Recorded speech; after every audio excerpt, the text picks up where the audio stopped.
اسی ماحول نے ادنا کو اعلیٰ کر دیا دیکھو۔ حضرت سیدنا مالک بن انس رضی اللہ تعالی عنہ کو بعد وفات کسی نے خواب میں دیکھ کر پوچھا ما فعل اللہ بک، یعنی اللہ عز و جل نے آپ کے ساتھ کیا سلوک فرمایا؟ کہا ایک کلمے کی وجہ سے مجھے بخش دیا گیا، اور وہ کلمہ جو سیدنا عثمان غنی صحابی مکی مدنی رضی اللہ تعالی عنہ جنازے کو دیکھ کر کہا کرتے تھے، اور وہ کلمات کیا ہیں؟ سبحان الحی الذی لا یموت، یعنی وہ ذات پاک ہے جو زندہ ہے، اسے کبھی موت نہیں آئے گی، لہذا میں جب بھی جنازہ دیکھتا یہی کلمہ کہتا، اسی کے سبب اللہ عز و جل نے مجھے بخش دیا۔ میٹھے میٹھے اسلامی بھائیوں، یاد رکھیے میت کو دفن کرنا فرض کفایہ ہے، اور یہ جائز نہیں کہ میت کو زمین پر رکھ کر اس کی چاروں طرف دیواریں بنائیں، اسے دفن کرنا پڑے گا۔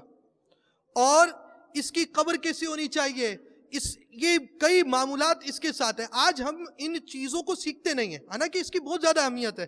ہمارے ہاں آگ کی اینٹیں لگا دی جاتی ہیں، بہار شریعت میں سے مکروہ لکھا گیا ہے کہ پکی اینٹ لگانا مکروہ ہے، کہ اینٹ آگ سے پکائی جاتی ہے۔ قبر ڈھال والی ہونی چاہیے، جیسے اونٹ کی کوہان والی۔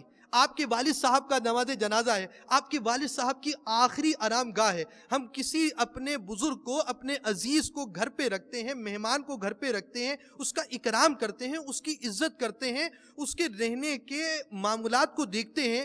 آخری خدمت کی طرف جائیں گے تو سنتوں کے مطابق اس کا غسل ہو رہا ہو، سنتوں کے مطابق اس کا کفن دیا جا رہا ہو، سنتوں کے مطابق اس کی قبر بنائی جا رہی ہو۔ آج ہماری تعداد کو گھر بڑے اچھے بنانے آتے ہیں، خوبصورت گھر بنانے آتے ہیں، بہت پیارے پیارے گھر بنانے آتے ہیں، چھوٹی سی جگہ کے اوپر کچن بنائی دیں گے، 2-2 انچ کی جگہ پر کوئی چیز بنا دیں گے۔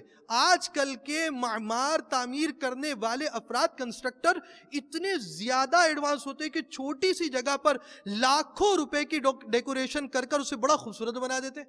دماغ کی وجہ سے اتنا کچھ جاننے کے باوجود قبر سنت کے مطابق کیسی ہونی چاہیے، قبر کا کیا سائز ہونا چاہیے، قبر میں کس طرح دفن کرنا چاہیے، یہ ہماری تعداد کو معلوم نہیں ہوتا۔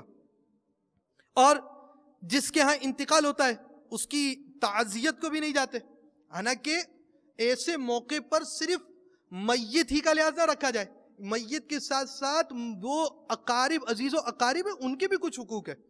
کچھ حقوق مستحب ہوتے ہیں، کچھ واجب ہوتے ہیں، کچھ اچھی چیزیں ہوتی ہیں، کچھ شریعت نے لازم کیا ہوتا ہے۔ مستحب یہ ہے کہ تمام میت کے تمام اقارب کو تعزیت کرے، چھوٹا بڑے، مرد و عورت سب کو، مگر عورت کو اس کے محارم ہی تعزیت کریں۔ تعزیت میں یہ کہے اللہ تعالی میت کی مغفرت فرمائے اور اس کو اپنی رحمت میں ڈھانکے، اور تم کو صبر روزی کرے اور اس مصیبت پر ثواب عطا فرمائے۔ نبی کریم رؤوف الرحیم صلی اللہ تعالی علیہ وآلہ وسلم نے ان الفاظ سے تعزیت فرمائی، للہ ما اخذ واعطى وكل شيء عنده باجل مسمى، خدا ہی کا ہے جو اس نے لیا دیا، اور اس کے نزدیک ہر چیز ایک میعاد مقرر کے ساتھ، ہر چیز کا ایک ٹائم پیریڈ ہے۔ اسی ماحول نے ادنا کو اعلیٰ کر دیا دیکھو۔